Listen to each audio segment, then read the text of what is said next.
រឿងអ្នកសង្គ្រោះឬអ្នកសងសឹកមានក្មេងស្រីម្នាក់បានជួយសង្គ្រោះជីវិតព្រះមហាក្សត្រពីមច្ចុរាជប៉ុន្តែគ្មាននរណាម្នាក់ដឹងឡើយថានាងគឺជាមនុស្សតែម្នាក់គត់ដែលចង់ឃើញទ្រង់ស្លាប់បំផុតនៅក្នុងអាណាចក្រដ៏រុងរឿងមួយព្រះមហាក្សត្រធ្លាក់ខ្លួនប្រឈួនជាទម្ងន់គ្រូពេទ្យពូកែទូទាំងនគរសុទ្ធតែគ្មានសមត្ថភាពនិងបរាជ័យក្នុងការព្យាបាល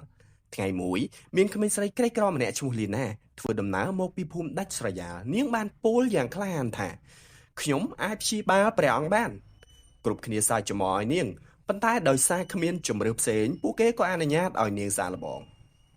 លីណាបានប្រើប្រាស់ឱសថបុរាណដ៏អាតកំបាំងនាងនៅក្បែរមើលថែព្រះមហាក្សត្រទាំងយប់ទាំងថ្ងៃហាក់ដូចជាមនុស្សដែលស្រឡាញ់និងស្មោះត្រង់នឹងទ្រង់បំផុតមិនយូរប៉ុន្មានព្រះមហាក្សត្រក៏ចាប់ផ្ដើមមានប្រកាយពលមាំមួនឡើងវិញប្រជារាស្ត្រគ្រប់គ្នាត្រេកអរជាខ្លាំងហើយលើកដំកើងលីណាថាគឺជាអ្នកសង្គ្រោះជីវិតស្ដេច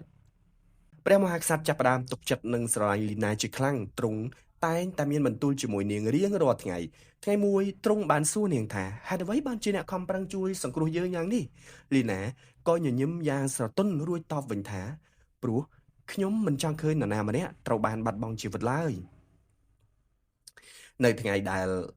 ព្រះមហាក្សត្រជាសះស្បើយពេញលេញវាំងទាំងមូលបានរៀបចំ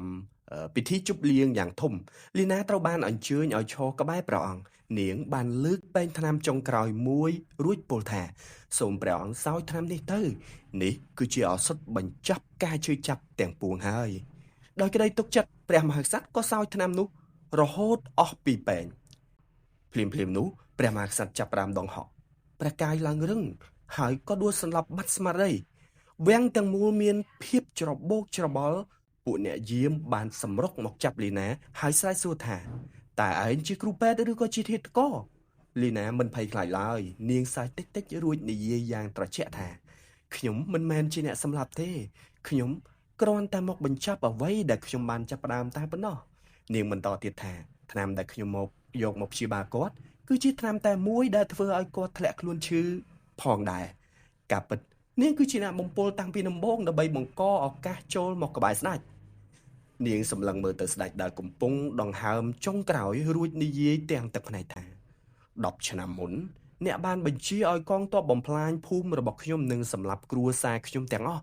ថ្ងៃនេះខ្ញុំមិនចង់សម្លាប់អ្នកភ្លាមទេខ្ញុំចង់ឲ្យអ្នករស់ដើម្បីឲ្យអ្នកស្គាល់ពាក្យថាទុកចិត្តហើយបន្ទាប់មកខ្ញុំនឹងដកវាចេញវិញឲ្យអ្នកឈឺចាប់បំផុត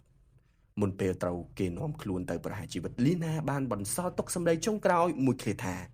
ការសងសឹកដ៏ឈឺចាប់បំផុតមិនមែនជាការសម្លាប់ភ្លាមនោះទេតែគឺជាការធ្វើឲ្យអ្នកទុកចិត្តរួចហើយដកទំនុកចិត្តនោះចេញទៅវិញហើយបំផ្លាញវាចោលនៅចំពោះមុខគេតែម្ដង